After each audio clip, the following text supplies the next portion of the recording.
Hi, I'm Meta Spencer.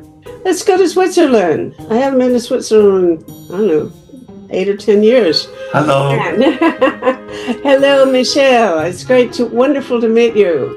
That's why we're going to get together to talk to Michelle. And also, my friend Jill Carr Harris is in Geneva now. Hi, Jill. And Jill is actually going to be my successor, I think, in managing a project to save the world.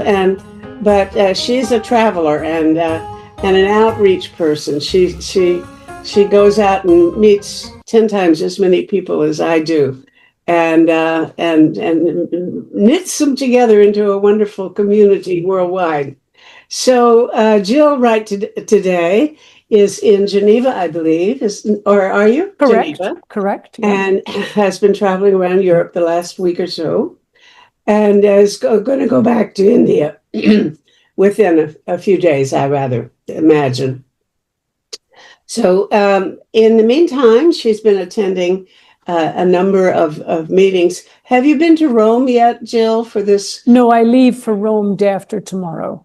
Explain in a word or two what that Rome meeting is. We should. So the whole trip, Meta, has been to meet with different groups around peace, particularly in Europe right now. There's a real sense of military vulnerability with the Ukraine-Russia war. And so people are very insecure. So it's a wonderful time to see what kind of peace activities people are doing in various places. We've had two meetings, Meta, in Geneva,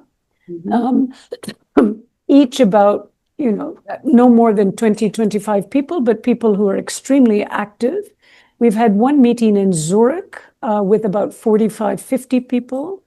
And we're now moving to Rome to meet with the Saint Egidio group, which is a group that meets, it's a Catholic lay organization who follow the Egidio. It's a saint in the Catholic Church. He was obviously someone who did a lot of work for peace. And so every year they meet. This year it's in Rome, and we have the added advantage of meeting Pope Leo. He will address the audience, as well as Emmanuel Macron. So we will be speaking so that these people will listen to some of the suggestions that this 1,000-member conference will give. And so I'm so happy that there's so many active peace builders and peacemakers. And right here today with Michel Bowman, we have an incredible peace builder. So I turn it back to you, Mita. Well, you've already told me a little bit about him, and I could let you introduce him, but I think I know now that Michel Bowman lives near Geneva. You have a wonderful field behind you, but I expect that's not quite where you really are. No, anyway, it's true. Michel Bowman was a teacher and taught technology courses, I think. But I guess you're retired now, is that right?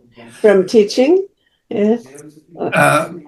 No, I'm listening to others. I've so many things to learn that it's enough to teach the others. Now I have to learn more. But he's been giving talks about AI all over Europe, and I'd love to talk about that. But right now, I'm told that what's on your mind more is work that two other things that you are doing. One having to do with refugees, I believe, and one you're creating an organization to help put people in touch with each other who have particular competencies so they can help each other and solve problems. And I think that you have been working on producing healthy organic food and getting it distributed to people who are in need. So all of these wonderful peace building and humanitarian activities impress me, especially when they come together.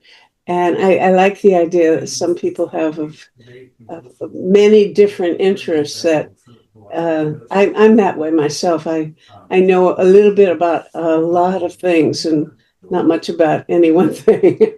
So it's nice to see somebody like me who's got a plurality of ways of engaging in the world. So where do we start, Michelle? Tell me.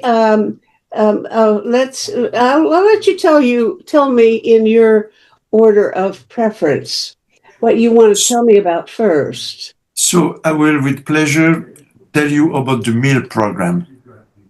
The meal program. Meal program. Yes. Oh, yeah. We start this is an international event. We start the first time in Geneva in 1999. That's make already many years. And to help some schools around the world, in India, but not only in India, in Africa, etc. And then we stopped because the project that we was helping, they grow naturally well, so I stopped. And one day, I joined a friend of mine in Geneva who is working to build schools in India, something like 30 schools for Adivasis.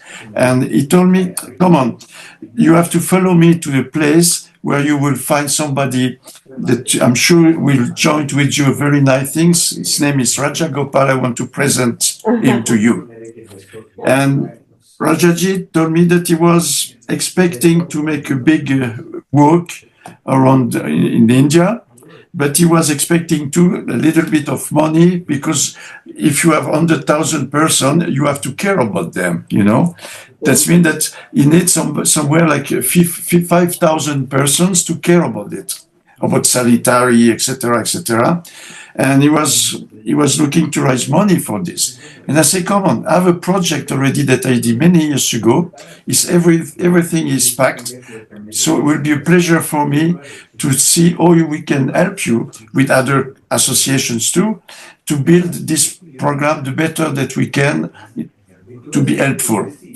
And the thing is that, okay, I make this nice meal in Geneva, and we just take local products, you know, make the promotion of farmers. I think we should say that this Rajaji guy that you just referred to is actually a friend of mine and somebody who knows Jill rather well because he's her husband. With Raja Gopal, it was very easy to join like that, to say, okay, let's go, let's cook together on our nice project. So we did it. And our way to cook in Geneva was very simple, is to take vegetables and produce from the local farmers. And to help the things better, we say, okay, let's do this meal on the same place in many, many parts of the world, the same day, with the same message. You know, our energy comes totally from farmers. So we have to care about this energy. We have to care about the farmers, because without them, we just die. I mean, no way. So it's so important. And when we start again in 2012, we get the surprise to see that already more than 30 places around the world start to say, come on, let's do it together. Oh, how wonderful. Yeah, it was very nice. And let me get an image of this. You have people cooking always the same menu in every part of the world on the same day? Is it? We are looking for the same message, but the particularity, and it's nice to know it, is that in my garden, we don't put the same sales that in India, in Africa, whatever. So it's nice to feel the respect that we can have for every farmers, because they do the things with love, you know, and everybody do the best on this ground. And this is the important message, you see. And I will never say to a farmer somewhere in the world, my garden is better than your garden, because we know that everyone's do it with love. You know what I mean? Oh, yeah. So now let's make more than 12 years that we make every year. And I'm sorry, now it's once a year, one day every year. Yes. And people plan to eat the same meal wherever. Is that right? The same way to cook the meal with local products. you know, and it's opportunity for the women too to show what is the traditional food, etc., to be sure that you don't lose the roots of the cultural roots too of the place where they are living with the normal products, you see. Okay, so they won't eat the same, it won't taste the same everywhere because they'll be using their traditional recipe, but Exactly. the ingredients will be the same. Yeah. Ah, great idea. Oh, Okay. yeah. So that's this is a nice and sweet way to contact each other. You see, Yeah. many times in Geneva we have a big screen and we have interactivity with people in Senegal or in in South America or in India, and we talk together about our project, the competence we have, the problem we have, the project. But the most important thing is the projects, because in this case in Switzerland, because we are a little bit more rich than other places, we raise money to help this kind of project. And as we tell you, in 10 years, we raise something like under 25,000 euros for these projects around the world, especially in Africa. Why in Africa? Because we have a very good coordinator in Dakar who is caring about the organization of the meal in 12 different countries in Africa. You see? So we give a little bit money to him to help him too, because there, you know, in one place they say the mayor want to come, so we have to rent equipment for microphones and stuff like that. So we will give a little bit money one part and the others. But when the thing important is that in this way we know exactly what are the problems and what they are looking for solution. And then, if you want, I can come to the second point, is the international platform of competence. Wait. Jill was talking about it. I need to know much more about this meal. Yes, I'm trying okay. to visualize it. Yes. Now you have how many people? How do you find them? How do you get them together? And Okay. how do they talk to each other internationally on, is it Zoom you use or what? I'm trying to visualize this occasion. So, locally then, I will first speak about Geneva. Okay? I find many partners to help, and they will buy a table for 20 persons. Okay? And then have help from the, I will say, office of farming production in Geneva. They help to pay the food. And we have a restaurant who is making the food for everybody, buying from the local farmers. That means when the people pay to be on the table and to eat something, 100% of the money go to the project, because locally we have already the partner caring about the food, you know. The state give us a place to do the meal, etc. So we have table, banks, everything come from Geneva town, you know. So this is important. This is what we do in Geneva. Then, why it was so easy to build this program? It's just because I'm living in Geneva. You know, for example, in Geneva, you can easily find a school where you will find 80 different nationalities. So we have this ability to be in contact naturally with many nations, many associations, many foundations, even don't talk about the UNO, just like that, you know. Many people, they ask me why you did to make more than 250 places around the world in 10 years. Without visiting them, you know. It's just now, because. Let me think. Yes. Now, in Geneva, people actually pay for the meal, and the money goes into the fund. Yes. Now, in some other countries, maybe how do they do that? Not everybody in every part of the world pays for their own meal. Is that right? Yes, it's right. So they all come with some products.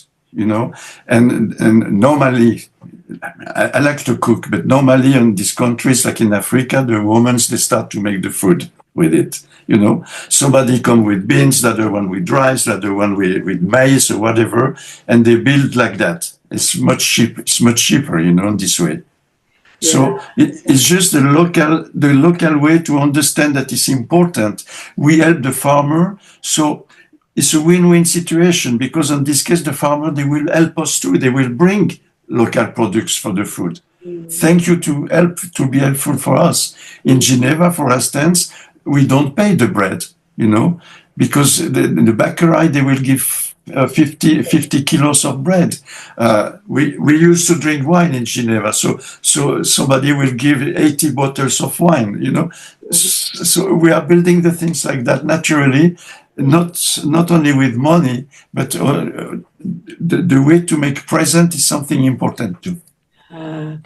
Wonderful. Okay. I want to say, Meta, that, and Michelle, my memory of some of the meals in Geneva was these beautiful tables all around the perimeter of Lake Geneva on a sunny day with all of these lovely tablecloths, and only natural foods, organic food comes on the table, and everybody sits down. It's like a movie, sits down and eats together and enjoys together, with the understanding of other people eating in other countries. And there's some big screens up so people can watch the Zooms coming in of other people eating. So it's like a big meal across the world. And it's so incredible because people are thinking of others as they're eating their meal. And the money that they put aside for their meal is quite expensive because it's a donation, which then goes into this lovely fund. So it is just an extraordinary experience. Okay, now how do you assemble the particular guests in Geneva, and how would that differ from the way people are chosen or choose themselves to participate in a poor country, where probably you want to make sure that the guests all are people who could use a meal, an extra meal? Is that right? I take an example. We are working with, we have a partnerships with many associations and foundations in Geneva. If I take, for example, one of them that's working in Colombia, okay, they will pay the food for the school they are watching and helping in Colombia. You see, so the money come from here, go there to make it running well on the right place. And in some areas, rich countries, people pay well to eat well. Yes. And in a poor country, you say Colombia, are the guests well-to-do people who also pay a lot, or are the people around at the table, do they include poor people? They include poor people. The majority is poor people, yes. But we help them from European organization to pay the food. Yes, okay. And the only condition that the food is really local, local production from the place. That's the way we do. Just an absolutely charming idea. Now, and as people are looking at this big screen, is there any way that there can be any interaction? I understand that it's possible nowadays. And in fact, I was in one citizens' assembly where they used it, that you can arrange to have closed caption translations as people speak. You can have their words translated into whatever language you happen to be speaking. I guess in Geneva, maybe it would be translated into French on your screen. Yes. And in Colombia, they would see what you're saying in Spanish. Yes. Yeah. And I did participate in one group where that worked. I don't think it's yet to the stage where you just push a button or just enter the words, the language that you want yet. I think you have to arrange for it in advance and plan it rather carefully. But it's such a wonderful idea that we could have one society in a way, because people speaking different languages could understand each other. Do you have any way in which people at, let's say, in Colombia ever talk to the people in Geneva? Sorry. The act of watching people eat together with joy is a universal language. I mean, you don't need a lot of talking. You see the people, they're enjoying, you're enjoying, and it's sort of the whole energy of that exchange, and puts a big consideration on food and why food security and why good food and why we need to help each other make sure there's enough food comes into play. That's just Hey, Michelle? Yes, so it is. And it's opportunity for local farmer and the population to invite authorities to say, come on, we don't want that all the China grab all our products, or India, because India, they do the same in Africa now. They start to sell rice at very, very low price. So like that, they say, okay, I will not go with my farming things because it's more expensive to do by myself than to buy Indian rice, you know. So we start to talk precisely from this kind of troubles, and in Africa they are very sensible about it because you know they love the ground. You know they don't want that the people come so easy to grab the territories. Tell me about the World Social Forum. This idea comes from our friend Raja Gopal. He was at home yesterday and we eat together. He asked me if it was a good idea that the meal with a kind of peace meal come in Cotonou. And I say, yes, for sure. Because first, we have the habit to work with the meal in Benin for many years. In Benin, we have a very strong group providing the meal every year already. So in August, we want to promote this kind of actions. And we have this friend Adamaso in Senegal who is coordinating all the African meal. Just a sec, I want to get caught up. When you said Benin, I was a little puzzled. Benin is where the World Social Forum is going to be held. That's right, Neta. What's happening is August 4th to 8th next year, 50,000 people approximately will come to Benin for the World Social Forum. And this is one of the big civil society events worldwide. And so what Michel is talking about is how can he use his existing infrastructure?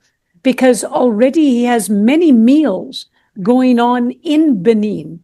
And he has an African coordinator in Senegal who is willing to get the people who are coming to Benin from other West African, Central African countries and from other outside countries, outside Africa, to actually be able to sit down and have a meal every day for those 4 or 5 days. So it's not just listening to different conferences, but it's the participation of engaging in the food and culture of Benin. And I think this is just an extraordinary idea that we have just recently discussed. Yes, really. Thank you, Gilles. You are more clear than me for this. For me, it's not only for me, because I talk already with few partners from yesterday from today. They are very anxious. They want to help to build this program. And after the discussion that we have this afternoon, Gilles, to see that we have so many competence from so many countries already, and different, because we are talking about the meal, but we are, when we talk about peace, we have so many things to say about peace. Peace in school, peace in politics, peace in the family, peace everywhere for everything. And this opportunity is very nice because, and peace, I will say, for children, for school program, etc. And I will put more energy this year and the few years that we will come to work more with children's students, you know, because they are the roots of the future, you know. Yeah. So now, if we want to give a new blood to Jai Jagat, to all what we are doing with the meal, we have to be confident that if we listen at the young people, they will accept to say, okay, you give us a very wrong word today, but If you accept to listen at what I want to tell you, they will open the brain, the mind, the feeling and love to help on the right condition to have a better world tomorrow. So this is very important. And we was talking this afternoon too, and on this way to say, come on, or we can now open or hard or everything to listen more of these young people, because they are so true about the way they see the world.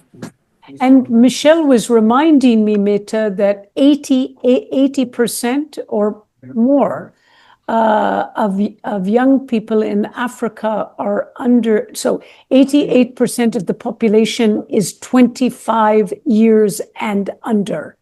So that any kind of World Social Forum program, whether it's the meal, whether it's on other, we want to do it in the context of a peace forum. So the World Social Forum will be the main rubric. Within that, we will have a peace forum, which will have various activities.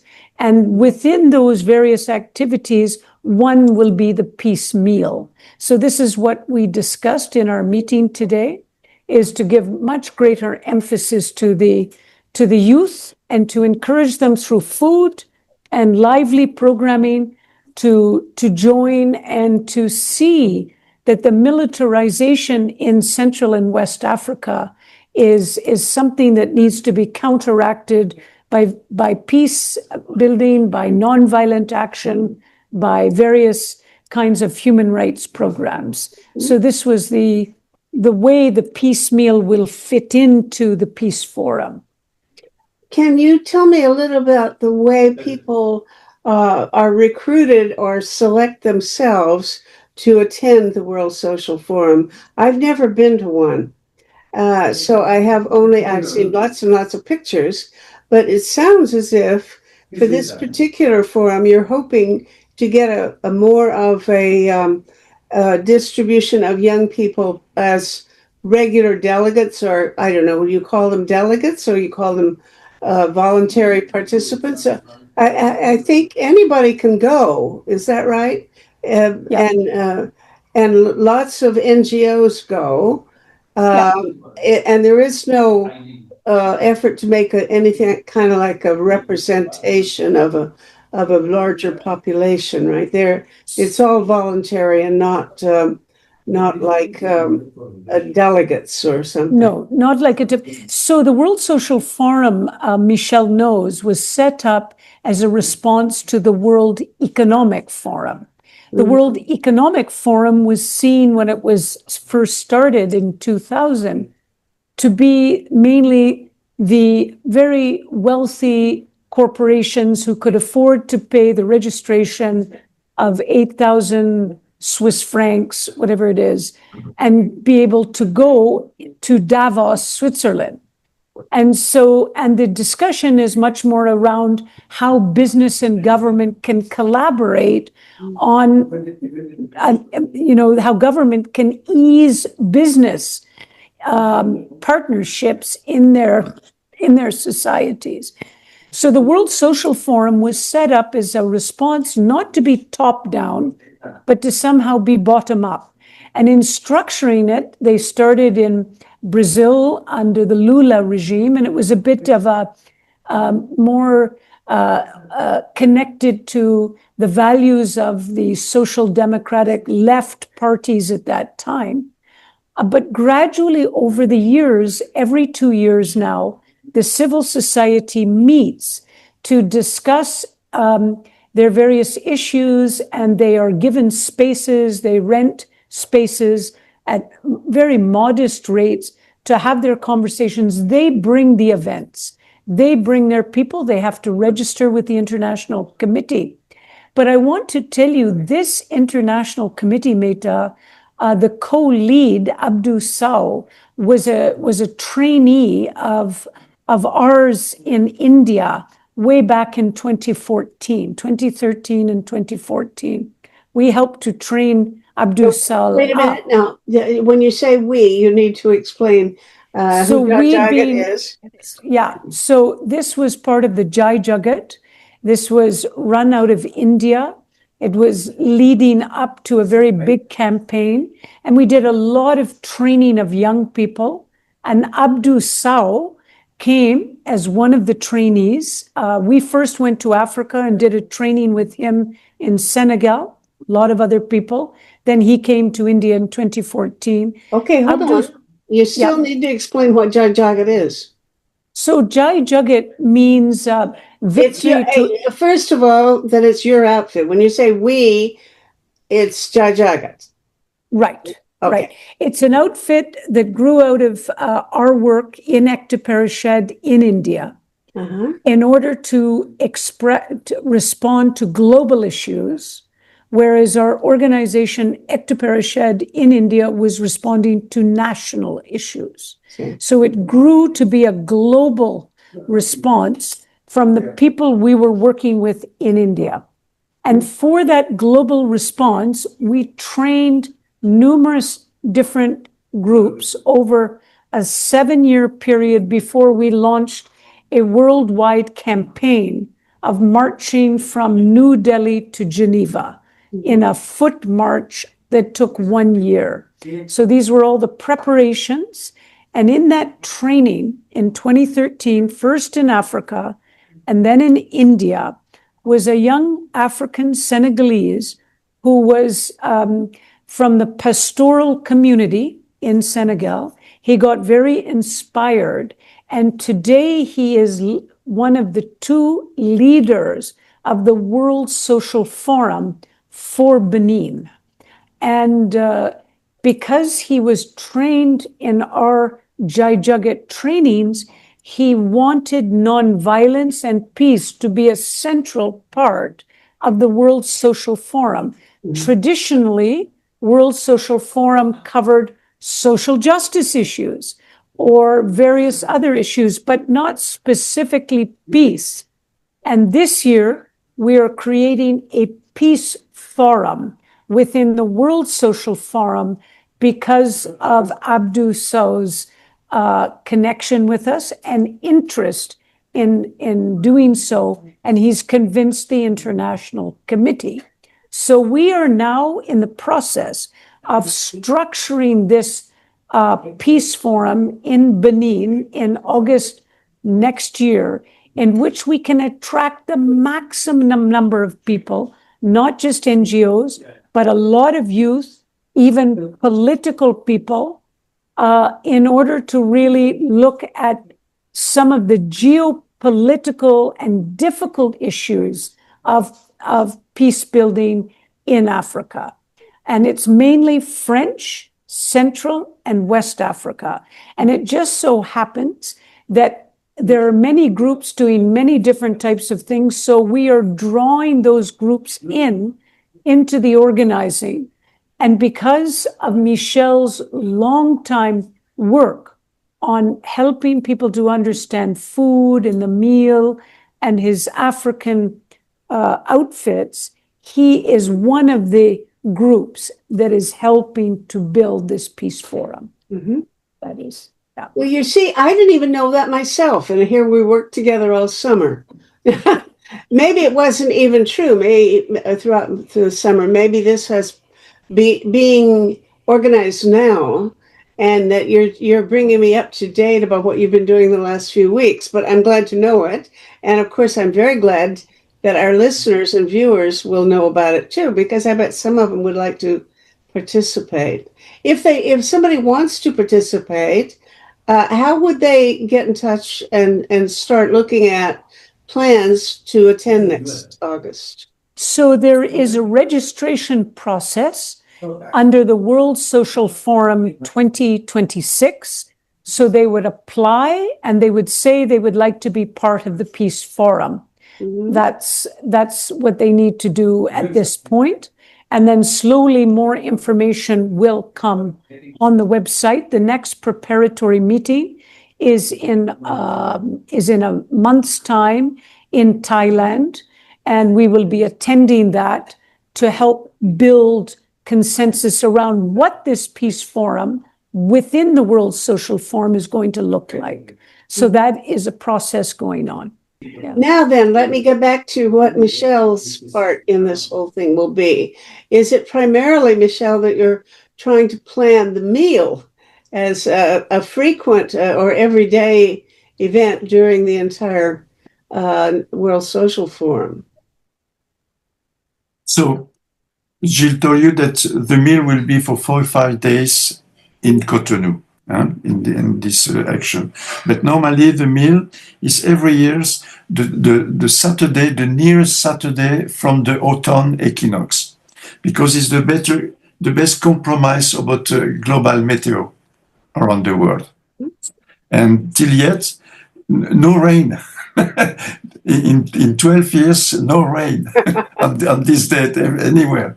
So it's just like that. I don't know if we change now or not, but till yet, it's exactly what we need for this kind of event.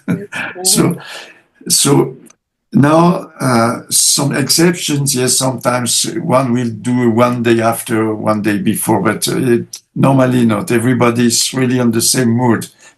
Sometimes it could be a breakfast for one on the world, on the same times it will be late on the night, but they will eat together. Mm-hmm.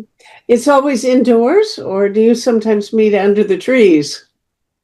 Well, it's under the trees, under a tent, under the room, or like in Geneva outside.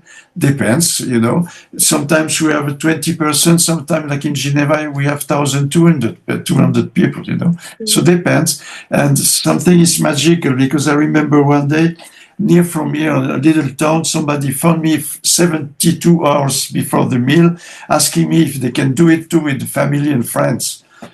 I said, yes, for sure.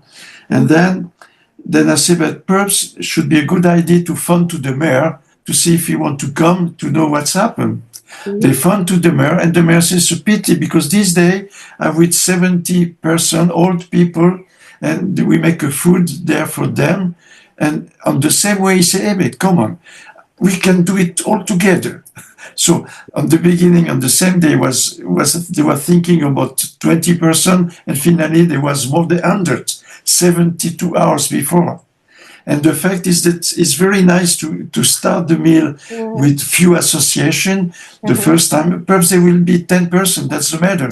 But this 10%, this day, they will take the energy of the competence of each one for the next year.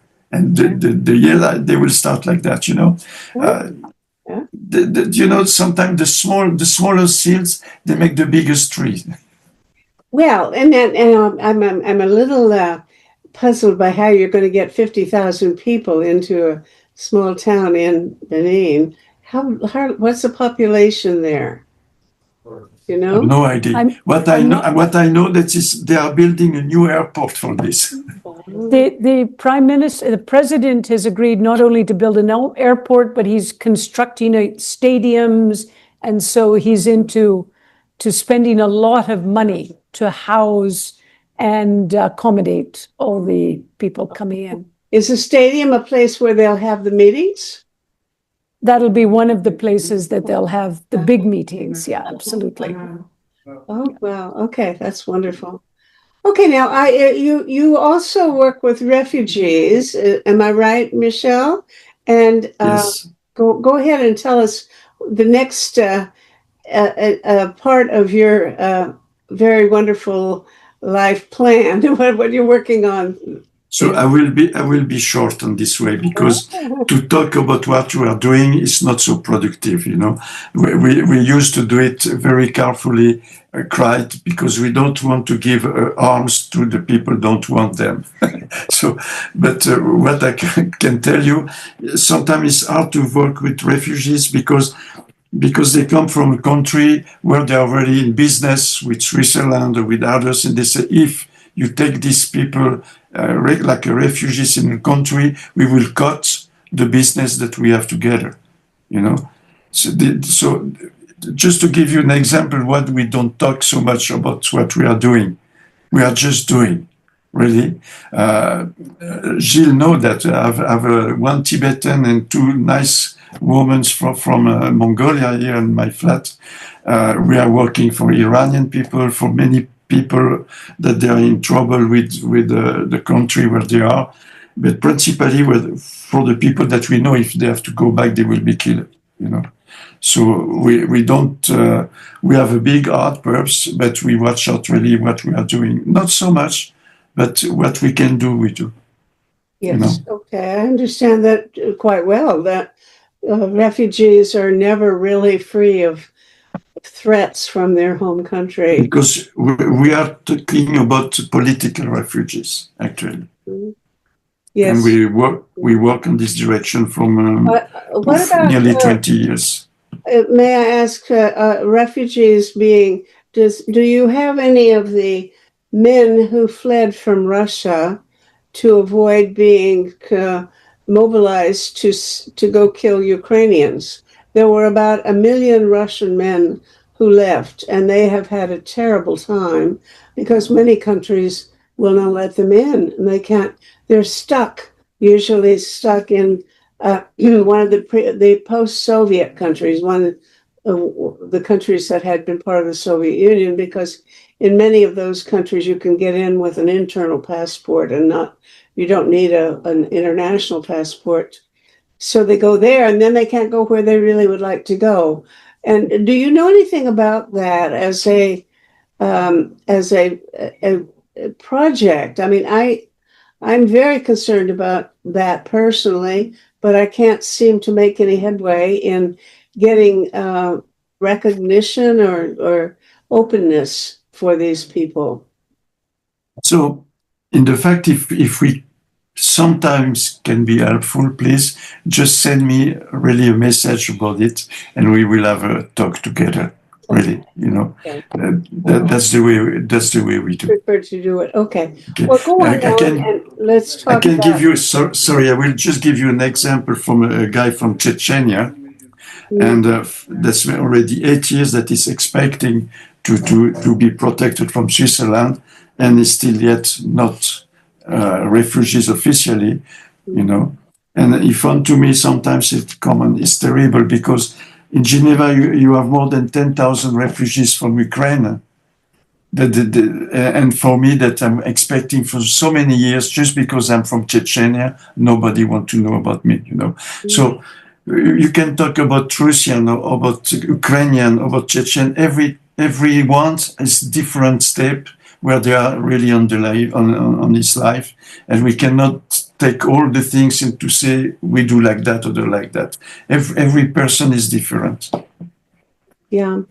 Well, at any rate, this is a preoccupation of mine. I thought. Yes. So you know what I We mean. should have another conversation about that. Yes, please. Yeah. Okay. Okay. And then Michelle has something to say, Meta, about this platform that he developed, which really, he's just sent you the link. It's really interesting. Maybe you can say a few words, Yeah, please. Michelle, about it. With pleasure, with pleasure. The challenge with this platform is this. We have the experience with my NGO or from other one in the whatever, that many times we do so big mistakes when we want to help the people in Africa, for example. You know, I give you an example from an NGO from Norway, that one day they decide to build, comment on dit, un puits, Gilles, help me, un puits to take water. A well. A well on the center of the village. They were sure that it was the best idea.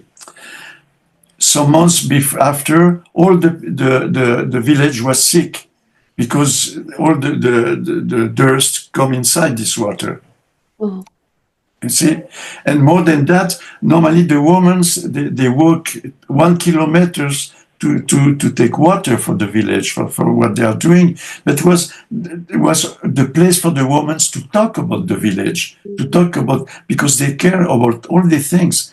And it was so important for the women to be on the corner somewhere, to you know what I mean, to take care about the people, the families, the village, etc. And then they don't have the place anymore to do it, you know. So that's the first point why I built this competence tool. That's before somebody go to Switzerland or to Europe or somewhere asking for money, to give the ability for these people locally to find the competence they need around them. For example, I'm living 50 kilometers far from Cotonou. I need to know who can have some solar panel, because I need electricity in my school, Who can I filter the water for the school because the water is not so pure, etc., etc. So first they have to be in autonomy, to find the right competence around them. Like that, the project is the project from them. Because many times we give money to these people and the people give the money, say, I'm the chef and I will manage what you will do with it. But they don't know the culture of the place. They don't know nothing, or the money will flow around. They don't have any ideas. So that's why I decided to build this platform, to give the ability everywhere on the world to say, okay, I'm looking for this competence 20, 50, 100 kilometers far from my place, and I will perhaps find something. And if you want... I'm trying to visualize, you have a website, and Yes. that people from, is it one website, and people from any country can give an idea of where they are located and what Yes. they need to know, or they need help with, or skills in mastering. And then other people will go there and say, oh, I know how to filter wells and clean water. And Sorry. they put their name down, and somehow I'm just trying to visualize how it works. Explain exactly what your website looks like and how it functions. You can go to the website and you will have some general information already. You can see who is doing what around the world. But if you really want to know more, you have to make your own inscription on the website. Okay, and then you have full access for everything, but you will be accepted only if you put minimum one competence on the platform. If you are totally incompetent, nobody needs you, So first you do that, and you will see that this competence they are listing from the goals, the 17 goals, and this is Sustainable Development Goals. Yes. Of the SDGs. So it's not perfect, but it's the better pedagogical way I find to make the people realizing that they're able to do something. And sometimes they even see that, hey, I did not know that I'm doing so well on this competence. I'm helpful without knowing before, So this is very simple, because after, you just go there, have a look. It's in 5 languages: Spanish, English, German, even full day, because there's a dialect that many people in Africa are speaking, and German. You see, also you have many ways to go inside, and just go and try, really. You see, but it's very important to give the ability to the people to find the more competence they can have on the place where they are living, so they are owning the project.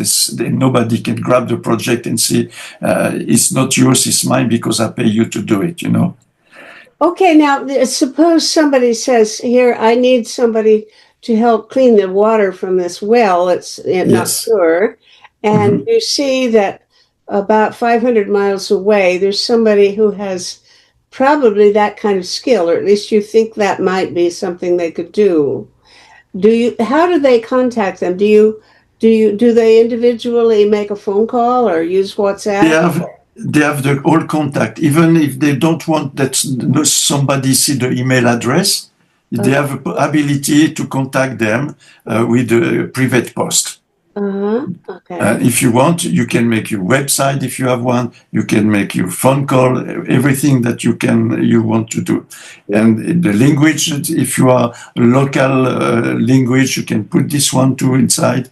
It's very, very rich about give me some examples of some of the competencies that people offer, and I assume that they're offering to give support or help without payment, right? They will do Yes. they will do this work or help you if they can without charging, or do they ever charge? So till yet, nobody paid to be inside this platform. You know, I have some partners in Switzerland that they was helpful on the beginning, but the rest is like that. It will be accessible for everyone. Mm-hmm. Mm-hmm. Okay, now give me some examples of things. Yes, I will. So I give you the example from this solar panel, because this happen often. But for example, for school, you need a teacher.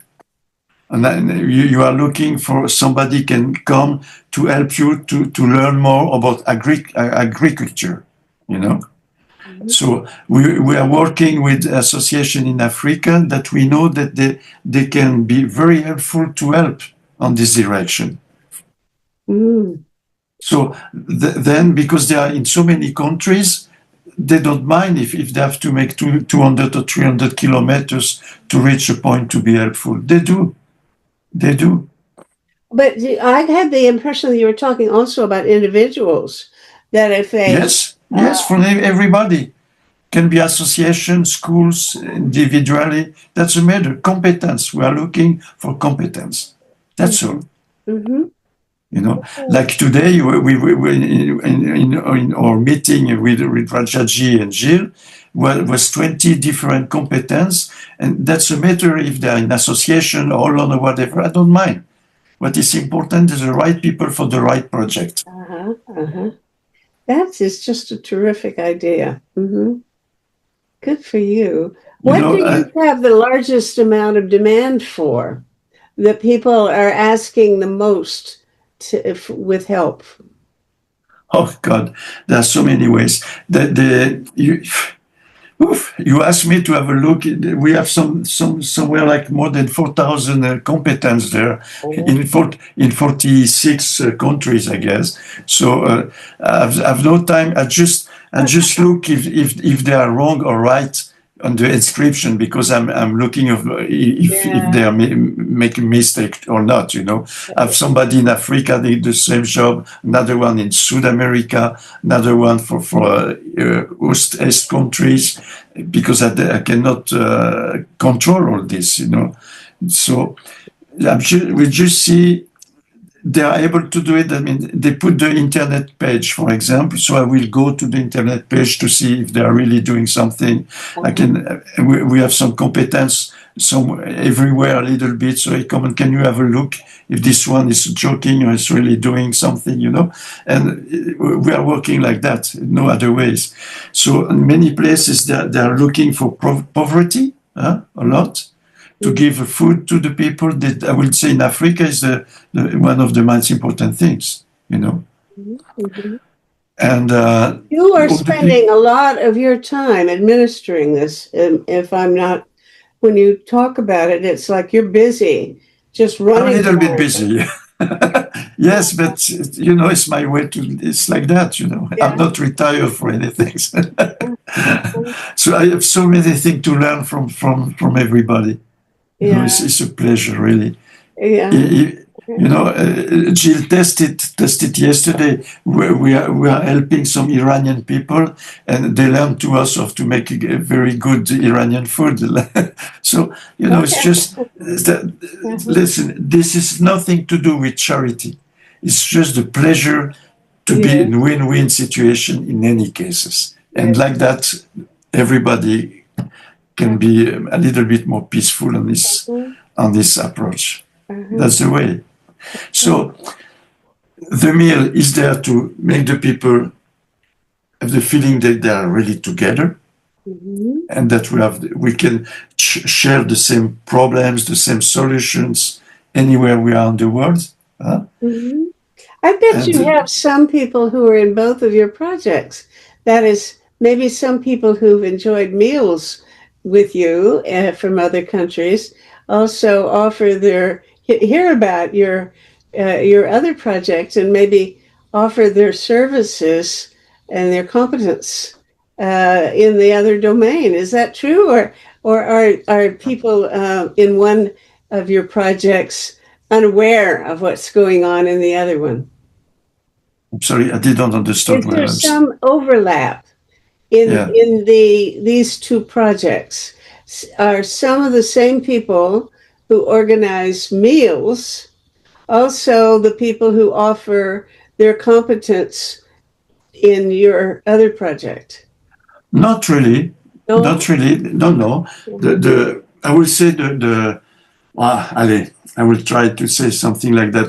Between 15 and 20%, they organize the meal and they are part of the platform. Oh, The others, they have nothing to do with it. And sometimes a new one come and say, I want to know more about the meal. But I'm not here to help them to project things out of what they really need, the priority they have on where they are living. That's the point. If they want to join the meal, they will do it. But it's not my job to push. When you push the people, they are the first to leave when you need them. yeah. If they come by themselves, they are so happy to join and they do the things. So I don't want to control this. Well, It's you are organical things.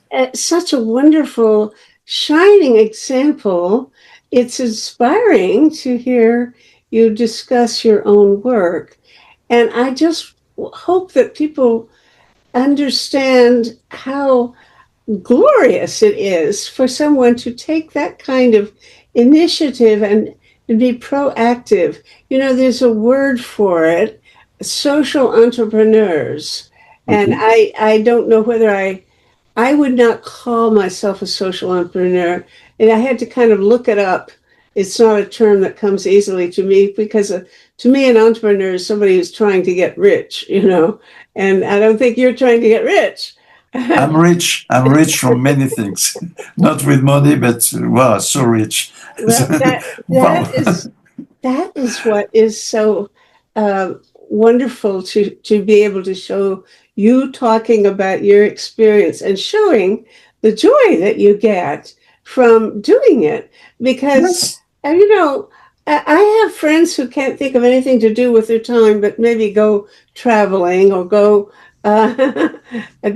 waste money in a casino or something, and it's lovely to talk to somebody who is using your energy in this extremely constructive and benevolent way and taking such pleasure, obviously, from doing it. Thank you, but I'm a musician too, and I play flute with my band for years and years. And what I see that the energy, when you give energy, if you give the right one, the life give you the energy back on the way that the life needs to be helpful on what we are doing. It's just to be confident. So I never lose energy, because if I'm confident about what's happening on my life. So giving, I don't know to say this. I would prefer to play my flute to tell you what I'm thinking about giving, because the people give so many energies on the other side. That's it's a miracle. Well, we do. Like it's a miracle to be together now, to profit about this milliard of atoms that give us the opportunity, the electrons working for us, to have the ability to talk together, it's wonderful. Well, I'm just also so grateful for Jill and Rajaji moving around from one place in the world to another, talking to people like you, because Jill has a roster of friends that she's made who are all deeply engaged in trying to save the world or make it a better place. And it's just a real pleasure to have an opportunity to get acquainted. And I'm grateful to Jill for being this networker or schmooze master or something. I don't know what. So thank you so much. And Jill, where are you going from here now? You're going to Rome next. Going to Rome, yeah, and then back to India. Well, you give hope my good wishes, because I I will do believe so. the Pope is having a hard time in the U.S. now. He's going Yeah. ahead saying things that people are, many American Catholics wish he would not say about Trump Yeah. or Trump's policies. So, we have a new day. We have people actually coming out and saying truthful things that need to be said. So, Truth to power. Yeah, truth to absolutely. power. Yeah. Okay. Well, Michelle, thank you. This has been My pleasure. delightful, So, and I wish you all good success with your work, and I hope to see more about it as you progress. So We will thank you for follow this. him. All Yes, right. absolutely. so Okay. I give you some links there so you All can right. see more. And if you meet some people that they want to organize a meal, you have my email address there, and they Well, just on Substack, there's a place where you have comments, and people can add remarks or information, like these links that you've given me. So I'll post them there. But then you should always be aware that you can come and add things or question what we've said there. Anybody has said there. Bye for now, Major. bye bye. Bye.